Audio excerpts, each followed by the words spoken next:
Buenas tardes, compañeros. Para empezar, me gustaría citar a Carlos Marx en su 11ª tesis sobre Feuerbach, cuando dice que muchos filósofos han interpretado al mundo. De lo que se trata es de transformarlo. Cuando hablamos de la trayectoria artística del compañero Enrique Cisneros, el llanero solitito, estamos hablando de un trabajo siempre en busca de la transformación social, en busca de la igualdad, en busca de la justicia. Y esto exponiéndose a todas las situaciones de represión política. Más de una vez yo recuerdo que Enrique estuvo en una situación difícil y sin embargo siempre nos dio muestras de valor, de enfrentar lo que viniera. Y esto me recuerdo ahorita, me acordé de la orden de aprehensión que había, ¿no? Cuando la huelga del 99-2000 de la UNAM. Él fue uno de los tantos que tuvieron órdenes de aprehensión. Bueno, eh, esta mesa es sobre el arte popular. Enrique Cisneros y el arte popular. Vamos a un poco a hablar de lo que es el arte popular. El concepto viene por ahí de el 1920, una época post-revolucionaria.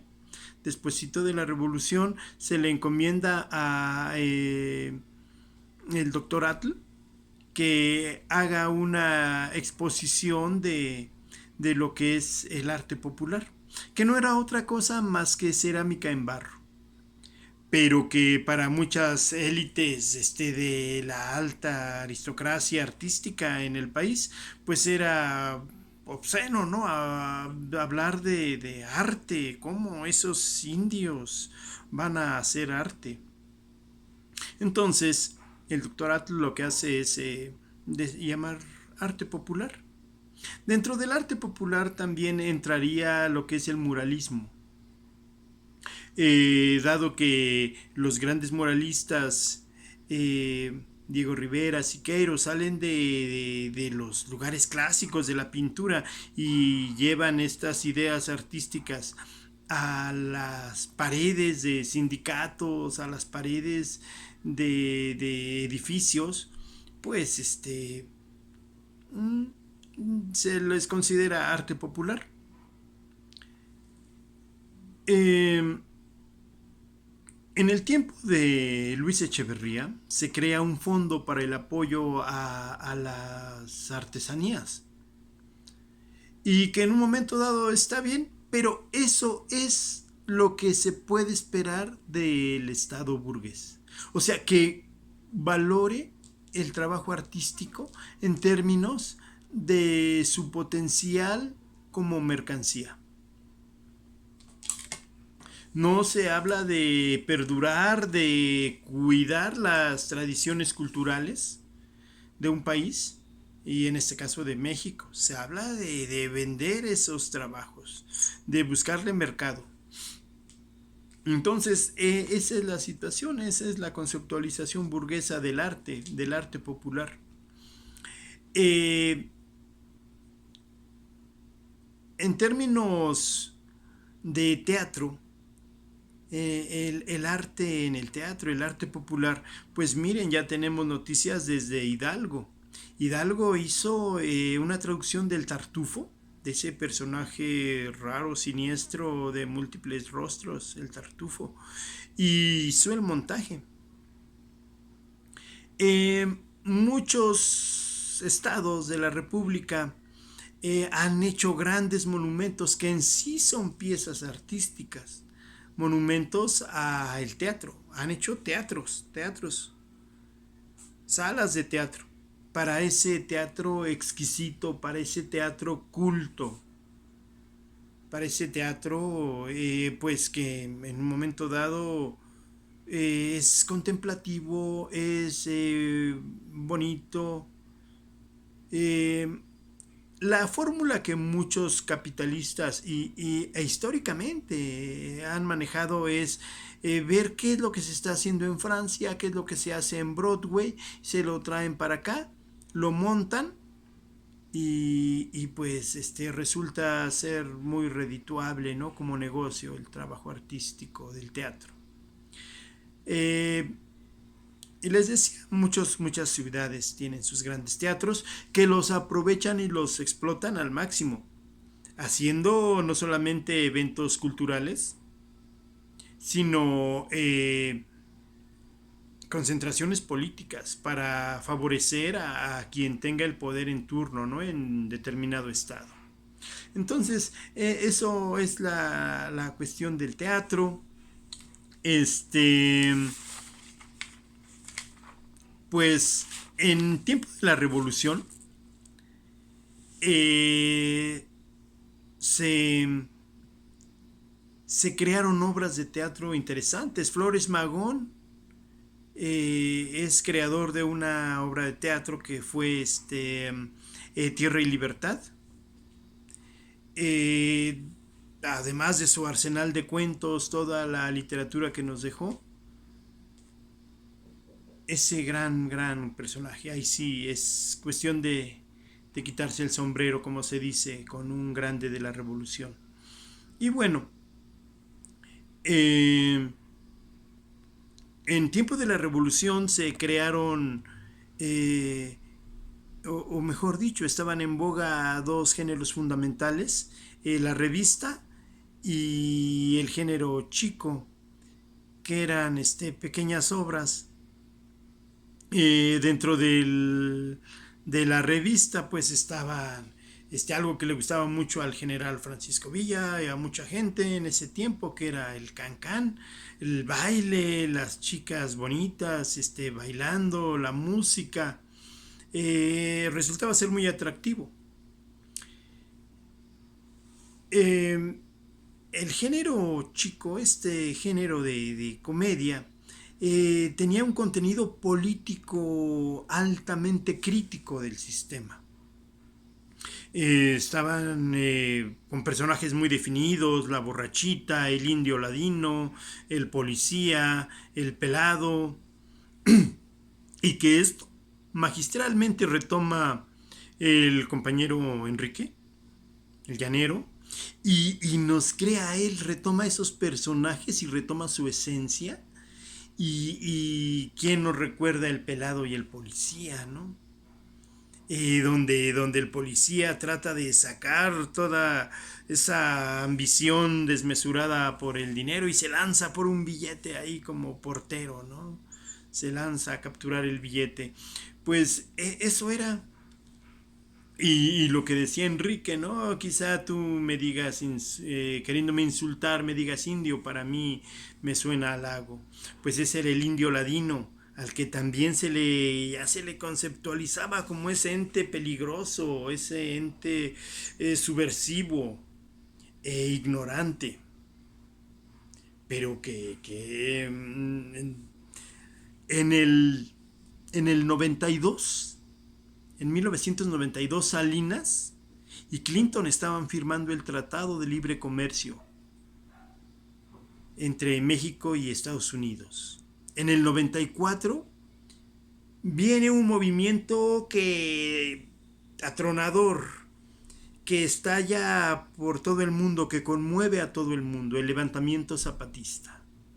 Y gracias a la capacidad de el llanero solitito,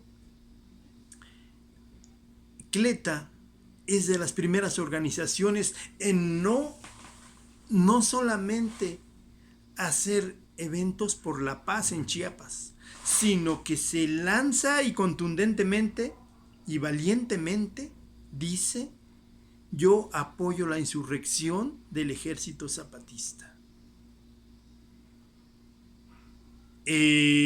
Muchos conceptos del zapatismo fueron retomados por movimientos sociales a nivel internacional. El mismo Evo Morales, eh, y muchas organizaciones en el mundo, árabes, eh, muchísimos. Y ahí estuvimos. Fuimos a Chiapas. Y el Submarcos vino a la ciudad y aquí anduvo con Enrique Cisneros. Fueron a Tenco, fueron a muchos lugares. Y bueno, a consecuencia de esa situación, de esa decisión muy justa, muy interesante de mandar comisiones de Cleta para inaugurar los espacios zapatistas, eso repercute de una manera brutal, salvaje, donde se muestra esas características del Estado burgués, destruyen el foro abierto de la Casa del Lago. Y ahí, con lágrimas en los ojos, Enrique inaugura el primer espacio libre del zapatismo fuera de Chiapas, el Aguascalientes de la Casa del Lago.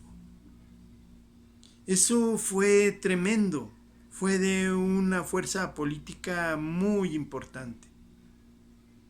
Y esto gracias a esa genialidad, a esa visión que tenía el camarada Enrique. Eh, muchos se habla del arte popular ahora y de el asunto del indigenismo en su momento. Pasaron ya de ser artesanías a ser arte popular. Enrique mostró esas capacidades en cada presentación. Era una arenga política en donde congregaba a diferentes sectores de la sociedad y los impulsaba con un discurso entre teatro, como él decía, teatro, poesía y otras hierbas, ¿no? Los impulsaba a continuar en la lucha, a seguir adelante. Lo mismo se presentaba en universidades, lo mismo se presentaba en parques, lo mismo se improvisaba un espacio ahí en plena central de abasto, rodeados de actividades, de diableros, de gente que estaba trabajando, comprando, haciendo cosas, y Enrique ahí, al pie del cañón, ahí trabajando, haciendo conciencia entre la gente. Alguien me decía que en verdad era formidable la capacidad que tenía Enrique de llamar a la gente, de aglutinarla en su entorno y de impulsarla. La gente terminaba gritando consignas y a seguir adelante. En una de sus últimas presentaciones allá en la UAM, cuando estuvo en huelga, Enrique fue. Y me decían compañeros de la UAM que valoraban mucho el esfuerzo, mucho la decisión contundente de Enrique de estar en todos lados. Y es ahí donde yo lo vinculo como el artífice de un arte popular, en este caso el histrionismo, la actuación, vinculándolo a los movimientos sociales. Es ahí donde él crea empatía entre la gente, entre los actores, pues políticos, y no políticos, me refiero a la política partidista, sino no, los actores políticos, los que están transformando al país con su accionar. Es ahí donde estuvo con campesinos, ahí cuando se iba a la sierra, cuando se iba a Michoacán, cuando se iba a Guerrero, ahí cargando el tambache de maquillaje, de vestuarios, de tantas cosas. Y así es como se vincula, como se hace fuerte una organización. Por eso, desde aquí, pues, todo nuestro reconocimiento para el compañero Enrique, y como decimos, Enrique vive, la lucha sigue. Muchas gracias.